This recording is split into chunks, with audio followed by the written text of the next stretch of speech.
So I'm just going down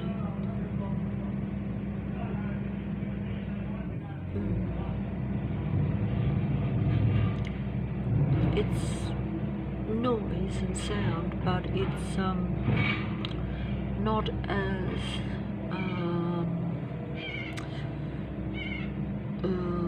it's more bland, more flat, so it's not as mentally disturbing as most of the mechanical sounds that I experience. It is disturbing the dogs next door though, those poor things. They seem to have to endure as much as, maybe worse, because they have to survive the elements even more harder than myself, and that's saying a lot. But it's doggy life and human life.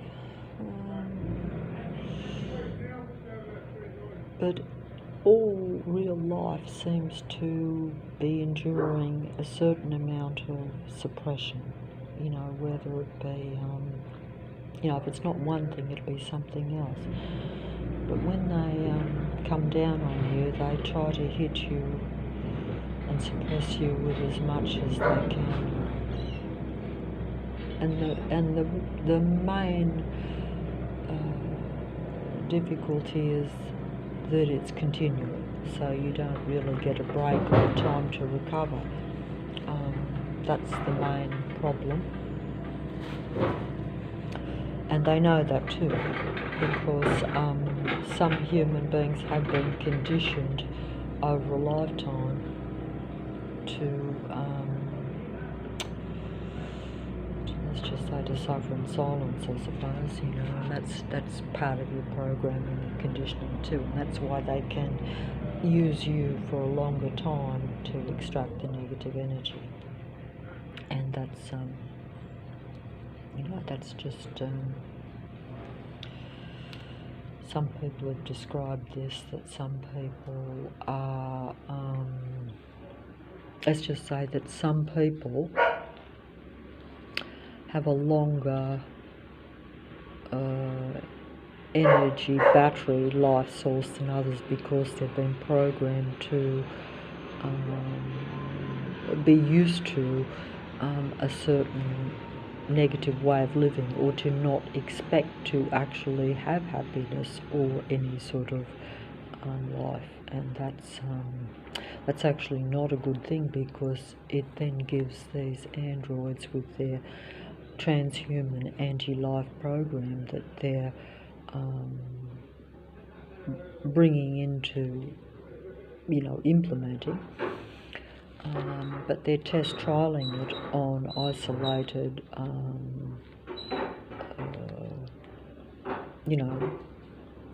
human beings in given areas, because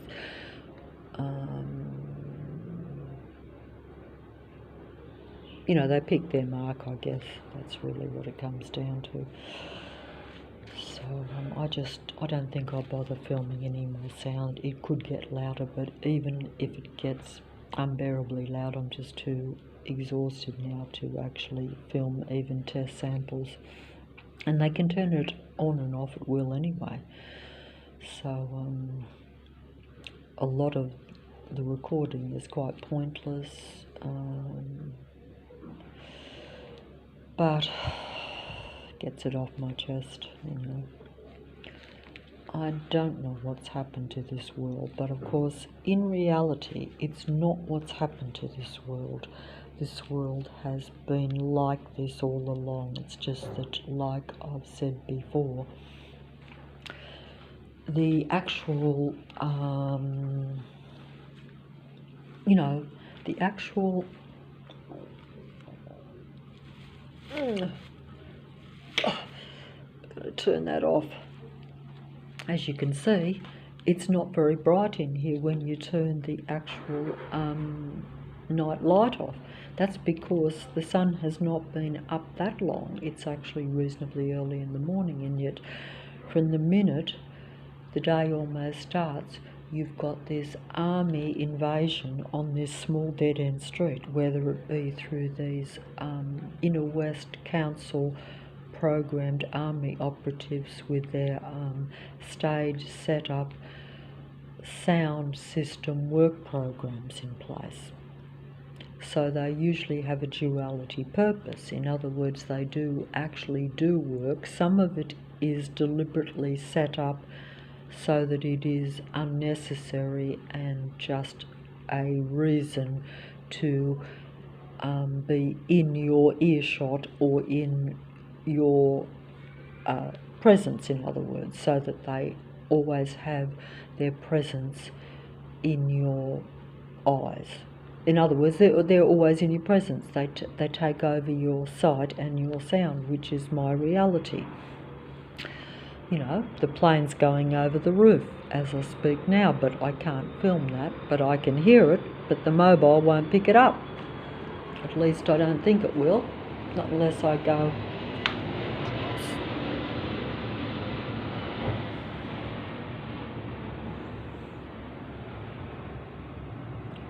I don't know. Oh, jeez. Oh, it's actually getting a bit chilly this morning. Where was I? See, even though the mobile won't pick it up, I can hear these kind of low, slow kind of, I was about to say like almost like very negative kind of, I actually do interpret, you know, like you talk about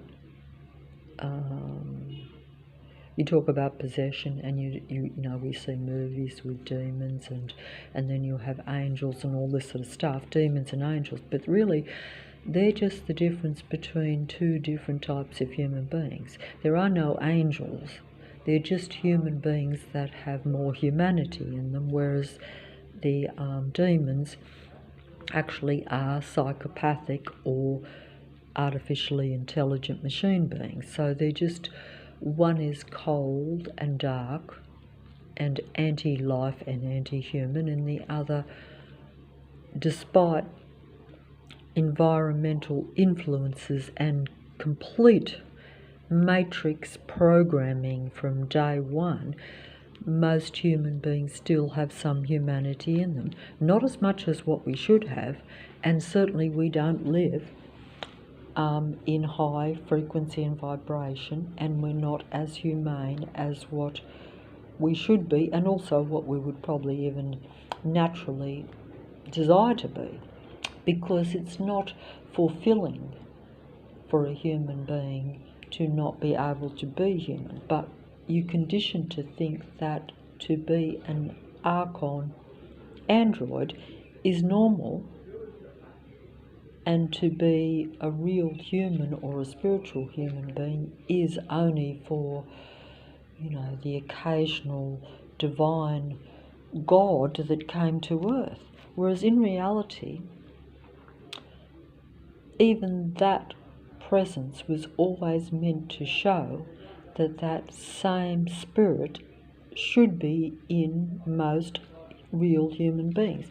No, it is not meant to be in artificial intelligence, but they're trying to put it into themselves to avoid extinction, at the expense of causing humanity's extinction.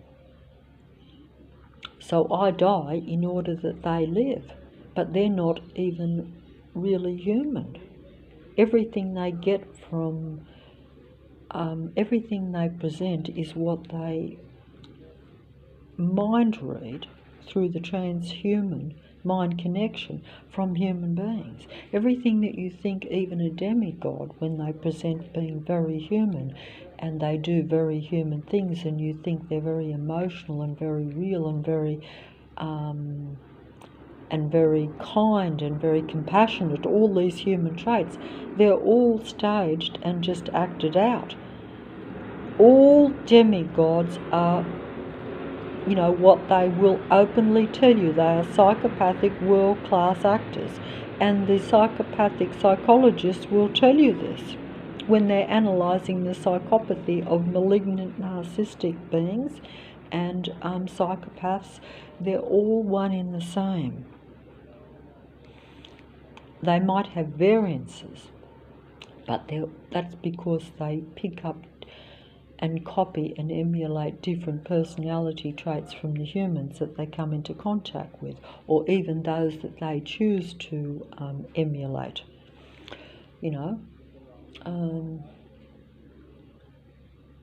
That just depends on their, like I say, who crosses their path and where they are and what what abilities they may have. I can't go into detail about that. It's like human beings, and different people will develop different abilities over a lifetime. Like you might have a natural ability, or you might be in a particular body that has particular physical advantages, and you will, if you're a demigod, you will be encouraged and given the opportunity to develop that talent so that you can be an earth stage player. In other words, so that you can be seen and heard on the world stage, and therefore be a representative of Lucifer, the god entity that controls the earth and the human mind and a human's reality around them, because these beings all have disciples and followers and servants that are part of the matrix. That means part of this transhuman programming, which is really like just beings that are following a programmed systematic patrol system around a human being in order to basically dismantle the humanity from the human being, so that they can get their necessary energy, they can avoid extinction, and they can also learn how to imitate being the best type of human, so that they can infiltrate the earth and keep control of it. I don't think I put that right, but that's essentially what they do. But I don't think I actually put that right, so I might just fold up here, I think.